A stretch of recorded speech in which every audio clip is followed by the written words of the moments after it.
Welcome to In the Chat Room. Today we're talking hockey. Welcome to Mike Cullen and Mike Baker. Mike Cullen, DHS Old Boy, and probably Bakes will agree with me, probably the greatest hockey player DHS has produced.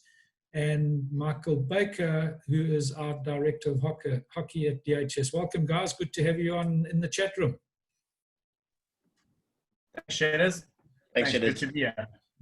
Great, guys. Right, we've got two mics, but obviously Mike Cullen probably, as most of all his mates and people in the hockey fraternity know him as Toshi. So that's what I'll refer to you. I know him as that as well.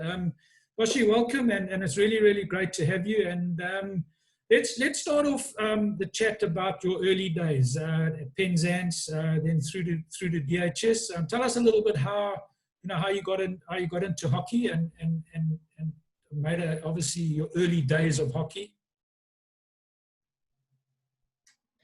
Yeah, Shadders, just before I go there, obviously I pulled out the old blazer here, so just still fits, eh? Good to see you. You notice he never did his button up though. Yeah, still a racing snake, eh? So yeah, I obviously, yeah, like you said, I started at Penzance, and we actually played soccer, and then I don't know, whatever, I was too young to understand, but we converted over to, I think, rugby and hockey. That was about I was about standard 2, I think. So 1 standard 2, so 1981, 92, somewhere 82, somewhere around there.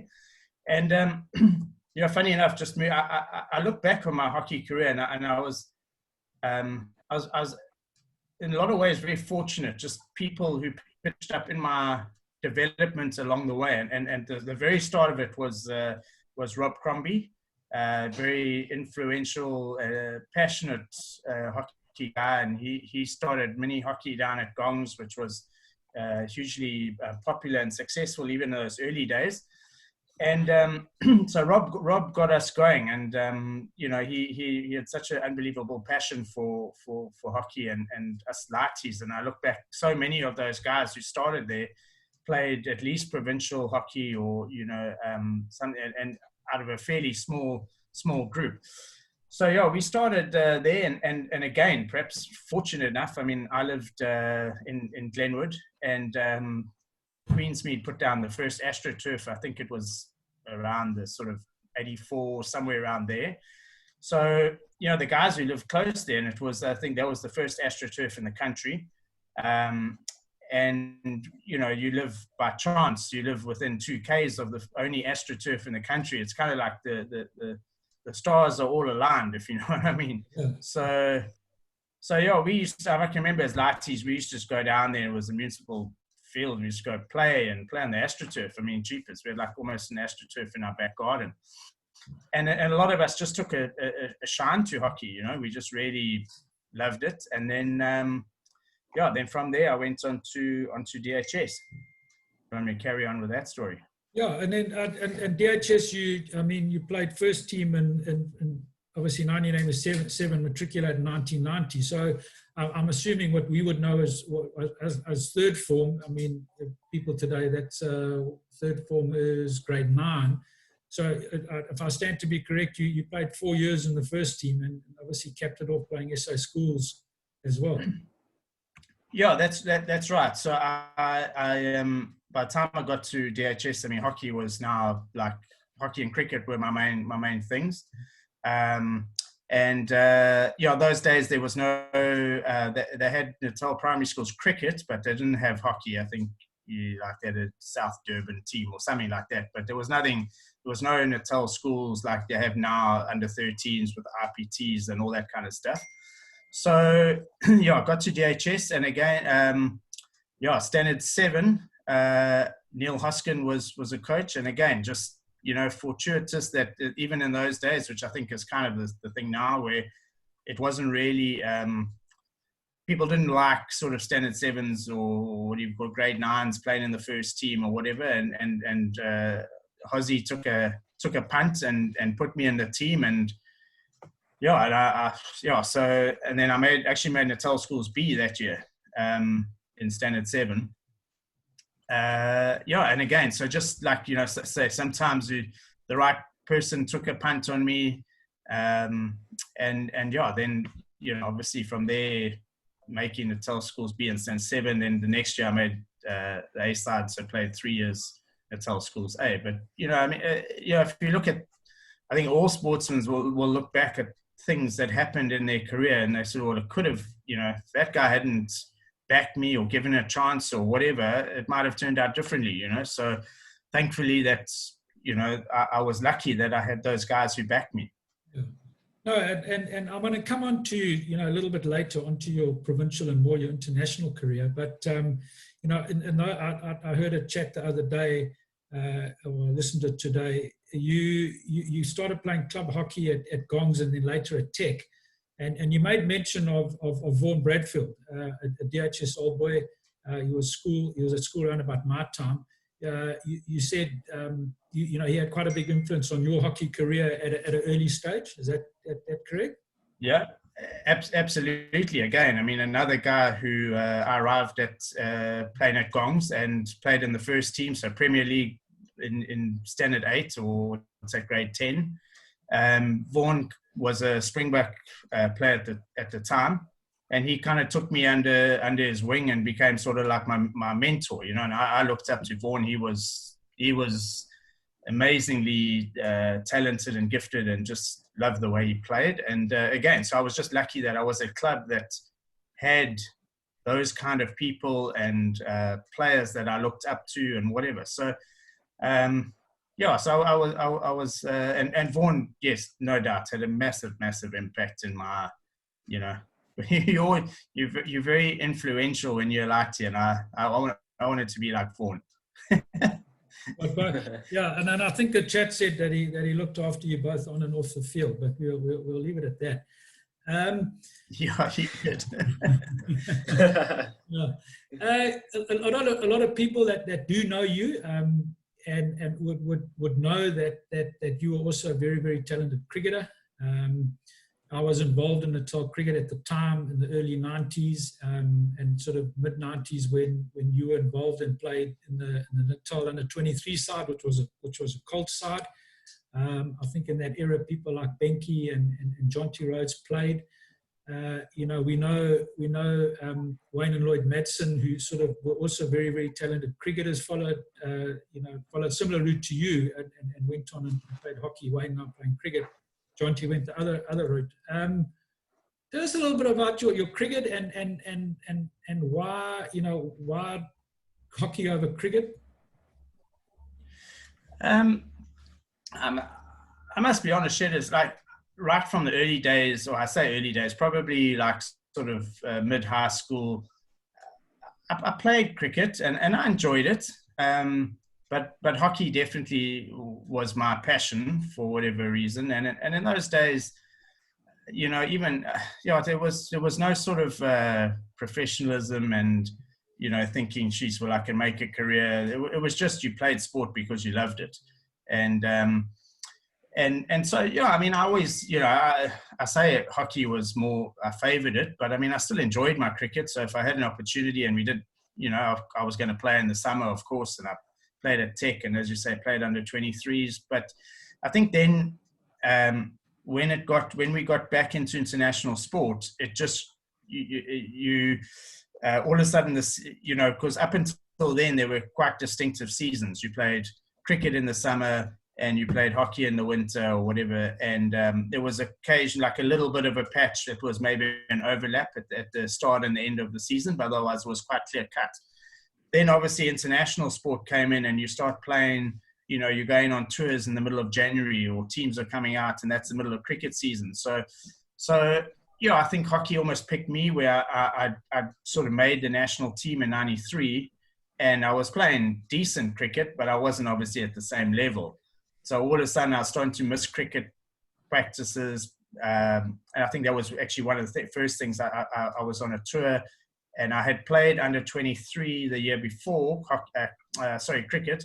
And then I was away on a tour and I missed one of the under 23 cricket games. And then I didn't make the team the match because obviously I'd been left out, and then like slowly it just sort of snowballs and the hockey's taking off and cricket's going the other way, if that makes sense.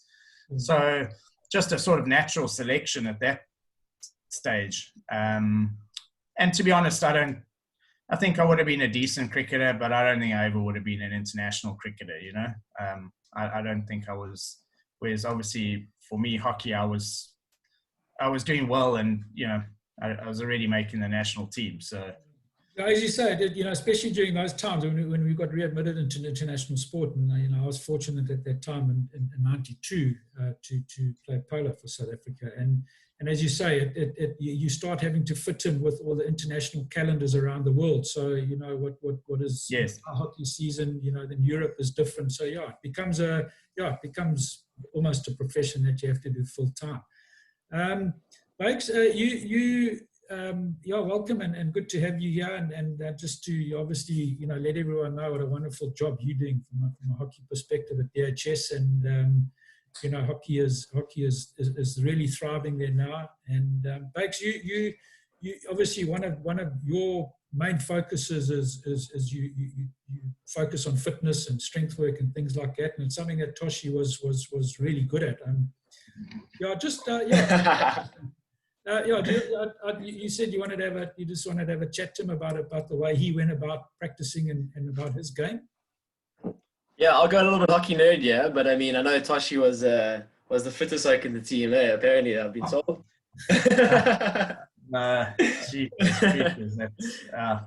No, definitely not the case. But yeah, maybe just, I don't know, some advice for some of the boys I can take away from here. You know, what kind of worked for you in terms of training? You know, what is something you did or something that kind of took you to the next level? I mean, we know it wasn't going for 5K runs. Yeah, what was it that worked for you? Yeah, Bakes. Well, firstly, I just want to say congrats on the great work that you're doing. I think you're really doing some good stuff, not only at DHS, just around in the clubs and, you know, Natal and whatever. And, you know, so really well done. It's good. You're doing well, and keep going. You know, just, you know, for me, and kind of what I was saying about like hockey choosing itself over cricket, you know, I can honestly say that maybe I was just a bit thick or something, but I didn't, like, as a high school kid, I didn't really think I was going to play hockey for South Africa. I mean, kind of like, you know, it was a goal, but I wasn't like, actually wasn't goal driven in terms of that. I just played because I loved it. I love scoring goals. I love swerving oaks. I love going to practice. Like that was my thing. I mean, I sometimes in those days I was going to high school practice and then club practice in the evening. So 2 practices a day kind of, but so to be dead honest, the fitness side, I was rubbish at. I hated it. It wasn't, I just wanted to play. So that obviously gave me a sort of a reasonable element of fitness and whatever. But if I look back, I really should have, could have done more and been better if I'd been more conditioned, you know, and perhaps more disciplined off the field. But, you know, that's how hockey was in those days, and it wasn't professional and whatever. So, you know, you take it from where it comes. But now looking back, as I say, I think the advice I can give to the young guys is that, and it's even got more so, or more important, is hockey's not, it's obviously your skills and everything are important, but it's become a very much an athletic game. And if you're not able to keep up fitness wise, you won't survive, no matter how good your skills are or whatever. And I'm actually thankful I played 20 years ago, because I honestly don't think and I don't say it arrogantly, but as naturally talented as I was with, you know, swerving oaks and that kind of stuff and scoring goals and all that, I don't know if I actually would have survived in today's, because it's a lot more athletic. It's a lot more about conditioning and whatever. And if you're just not up to that, you won't, you won't cut it in the modern game. And I think that's just where the game's got to. And probably the best example I can think of, and I say it with all due respect to these kind of guys, and Shedders maybe you'll have watched hockey back in the day, but there were a load of players, and I don't want to mention any by name, but like who were big guys, maybe a bit overweight, played at the back, but very talented, and some even played for South Africa or other nations. Those guys, you don't see them anymore, because no matter how good they are, they actually just get to like provincial level, and that would be about it. So yeah, my advice to the young guys is like, you really, as much as no one likes to do I don't know of anyone who likes to do fitness and whatever, but unfortunately it is like, it really is so much a part of the game now that as I say, if you're not there,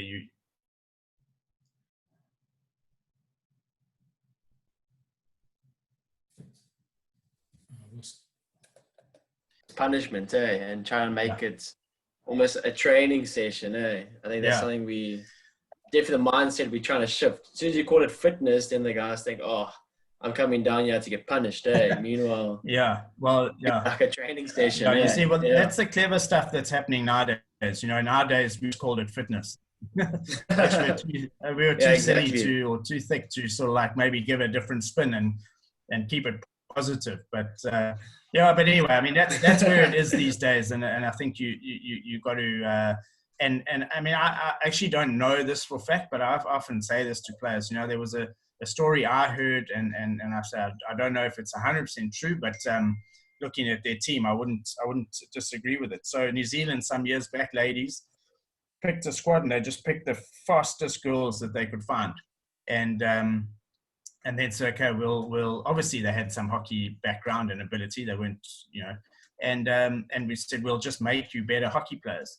And I think that was when that group of players got silver in the Olympics, and I think they actually should have won that game. And that came from like just and I think all the teams have now sort of got to that level. So it's about speed and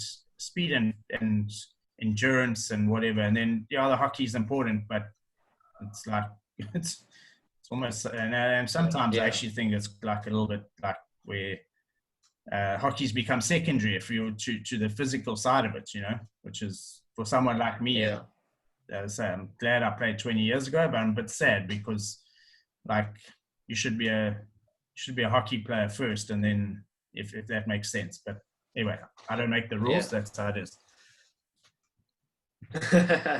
And then maybe another question. I mean, I still hope one day I can get a bit of experience coaching abroad. And you've obviously been abroad. What did you take away from there, or what advice, or what was the thing you really took away from kind of playing overseas? Yeah, well, I think, Bakes, I think the big thing is that it takes you out of your comfort zone, first of all. You firstly, everyone you play with here and your coaches, and you live wherever, and so straight away you're out of your comfort zone, which is a good thing from a development as a player and as a person, because the other thing that I don't think we touch enough on in South African sport is just the psychological side of it. We just expect everybody to be robots and whatever, and there's a lot of emotions, and sportsmen and women are human beings, and sometimes you can, I believe we can get players who are very, very talented, maybe not so emotionally or strong or whatever the case is, but that can also be trained, as much as the physical and skill side of things. So, which is something we tend to overlook. But anyway, so I think, going into a strange, different environment, and then obviously also just playing in, even though we're very similar to, like, I played mostly in the UK, and just their style is different. The coaching's different. I mean, in terms of sometimes formations, whereas obviously in South Africa, we're quite isolated. We tend to just, kind of do the same things over and over, and they obviously being close to Europe, there's a link there. So there's, a lot of new ideas and fresh ideas. And so, I think that for me are like some of the main things. And yeah, the one thing I say, I played mostly in England, and the league there is a national league, you know, so every weekend you play in a provincial quality match, which an for me is RPT game, yeah. Yeah, it's like an RPT. It basically is, yeah.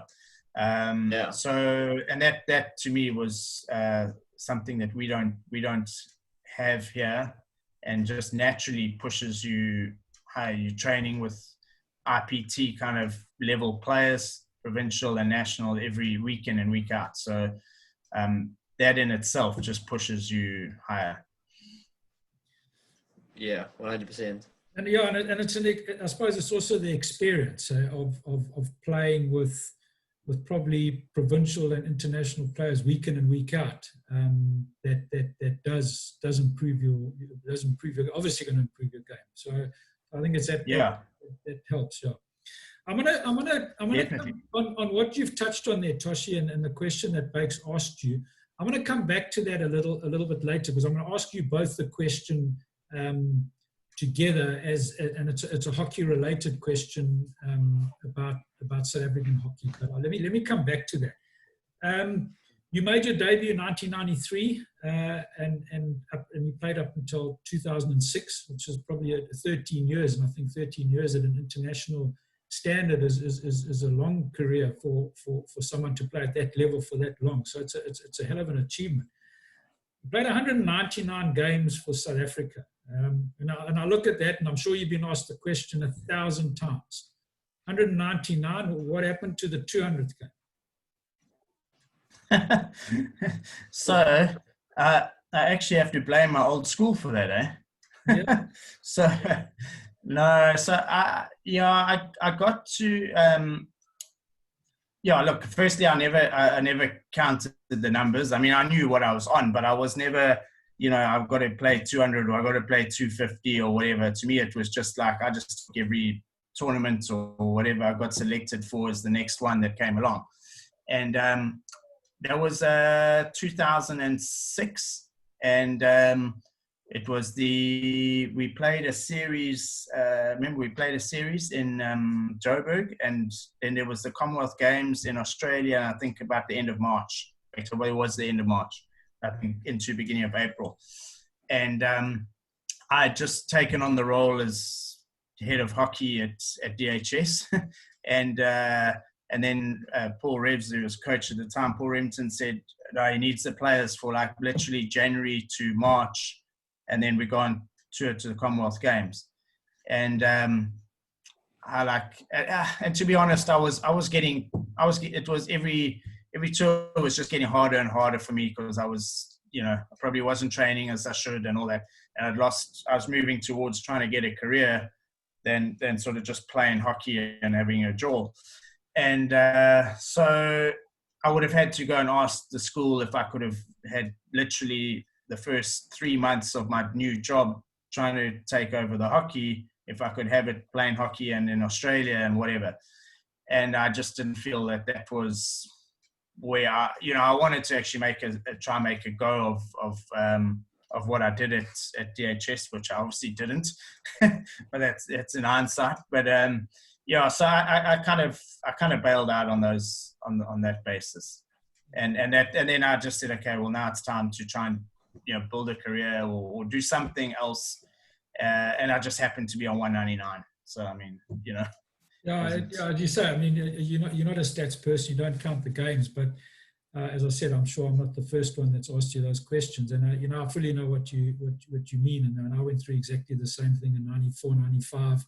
Where I had to choose between a career and a sport. And, water polo was very similar to hockey. It was like an amateur sport. You had to pay for your tours.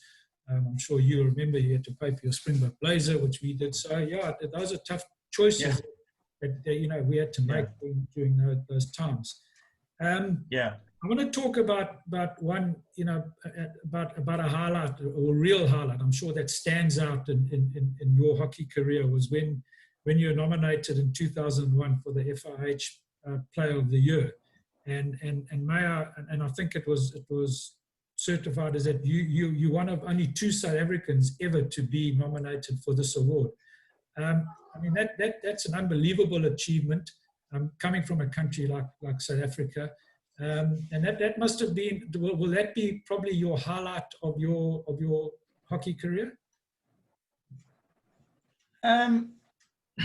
Yeah, I think Shedders, I think it, yeah, obviously from an individual point of view, of course, you know, I don't, apart from winning it, there's nothing individually that you can do higher, you know. And look, I mean, don't get me wrong, I'm immensely proud of that. But yeah, to me, hockey was a team sport, and I played because of my mates and whatever. So if you ask me, like, the things that I remember actually are like the big tournaments and the big games we won, or the Commonwealth Games or whatever, you know, versus like that individual award, which, as I say, I mean, I don't mean to play it down. I'm proud of it, but yeah, if that makes sort of sense, you know. And from a team aspect, you know, from a highlight, as you say, you know, what you've stressed here is, and the people that know you are very much of a team man. And what would you say the highlight of your career as a team was? Was that the Tech team winning club champs in Maritzburg the one year when you beat the Tuckies in the final? that would be, actually, funny enough, you say that. I mean, it doesn't rank. Sorry, can I just pause for 1 second? Sorry, so I can come back. I got it. Okay. Yeah. So you were asking about highlights, team highlights. Yeah, I mean, obviously, the higher the level, the sort of more important the games are, and whatever. So I mean, yeah, team highlights for me were just. You know, some of the good games that we won. I remember, like, we beat Australia in the Commonwealth Games, which is the only game they've ever lost at the Commonwealth Games, which are like in 8 editions or whatever. I only found that out recently, and I remember that game clearly. And a couple of other big victories against some of the big nations. I mean, you know, again, like, I sort of, a lot of them for me, I don't walk around now and go like those sort of, but at the time they were obviously important and just stood out as, like, you know, good achievements. You're working hard and then you beat a top nation, or, you know, you know, so, and I always loved, I mean, I've lived in Durban my whole life, so I loved playing for Natal. I mean, that was, you know, a big passion of mine. I love Natal hockey. I love Natal sport, you know, sport, the Dolphins, the Sharks, whatever it is, you know, I'm a Durban boy through and through. So, you know, I always enjoyed winning an IPT, which thankfully we won many in my time with Natal. We had some very talented teams, and you know, I was really close mates with some of those guys in those teams, you know, and that was, like, important. And then in saying that, like, you speak about that time in Maritzburg, I loved my club hockey too, because, like, in those days we had our club champs, and there was a highlight. We I mean, I think a lot of the club hockey that I played, I mean, I remember at the time, all guys always say, oh, but your top players are all sticking together, and there was definitely an argument to that. But my counter argument was, you know what, guys, it's not like we just pull the best players in the province and then we play a game, and we were all best mates.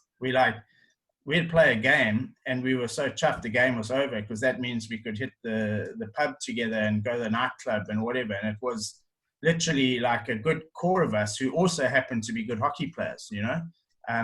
So we were quite a tight unit, or you know, I mean, I say unit, like we 10, 12 guys in the greater pot there, you know.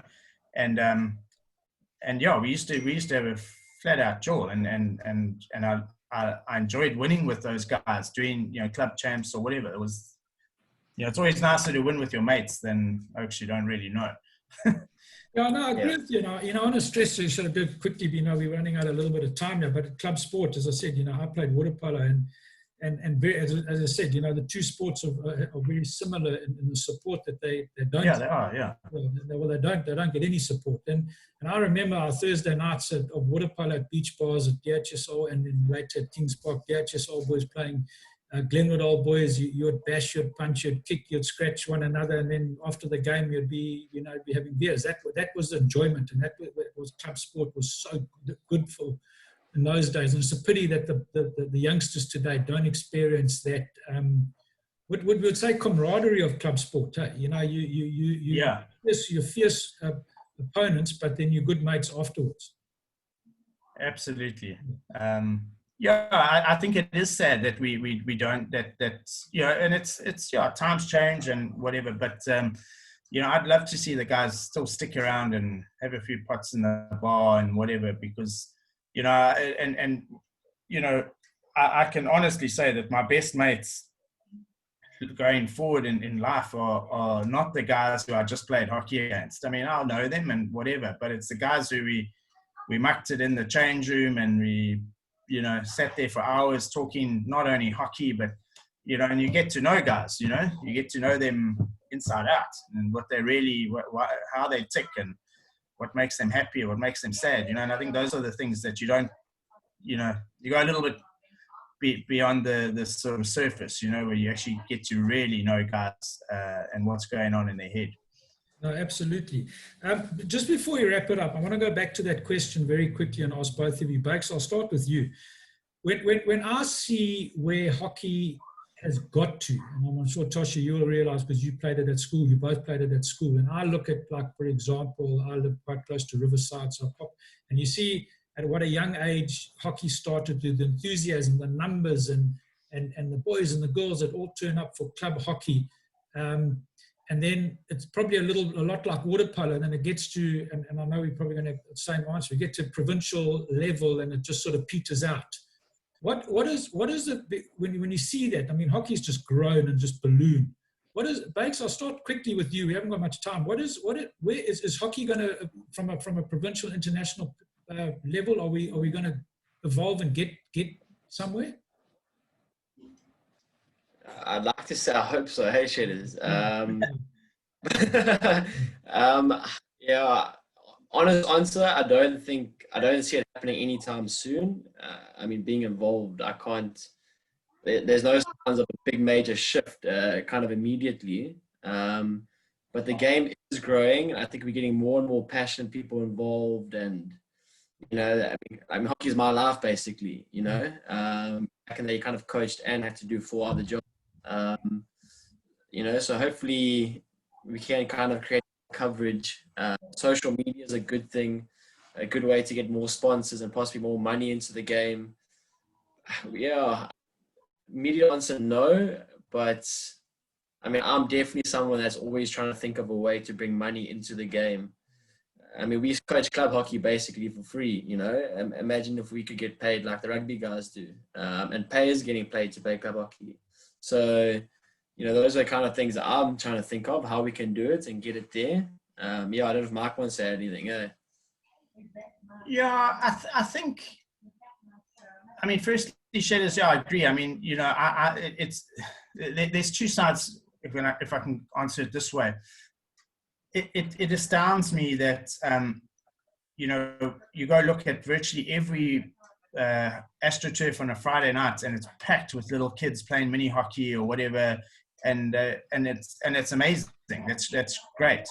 And then high school has become very popular. I mean, there's loads of players, and then there's just this massive drop off after high school. And I think I don't know the answer, but I think if somehow we can just keep more of those people, and I know it's like a modern thing, every sport is having, it's not just hockey, is having the same problem. But if somehow we could, hockey could develop something to keep those players, so you broaden the base, you broaden the numbers, that also, just keeps guys involved. And I think that's a big a big way, and something we need to look at. I don't know the answer. The other thing is that obviously a lot filters down from your national team. So the national team, unfortunately, not doing that well at the moment. Understandably, not much money, so not touring and whatever. There are lots of reasons for it. So I'm not sort of blaming those guys, but But, you know, if we were ranked in the top 5 in the world, I think more sponsors would be kind of throwing, and it's a chicken and egg scenario. Well, how do you get to 5 in the world, you know? And actually, there were a few Zooms over the lockdown period, and a friend of ours, Ian Evans, did a few sort of interviews, and one of them was with Greg Nicol, and Beefy Nicol, I'm sure you guys know, and he raised it because Ian asked him the question, how's South African hockey, national team going to improve? And his answer was, and he's based in New Zealand, so sees things that are very differently now. And our national team really, Argentina did this apparently, where they just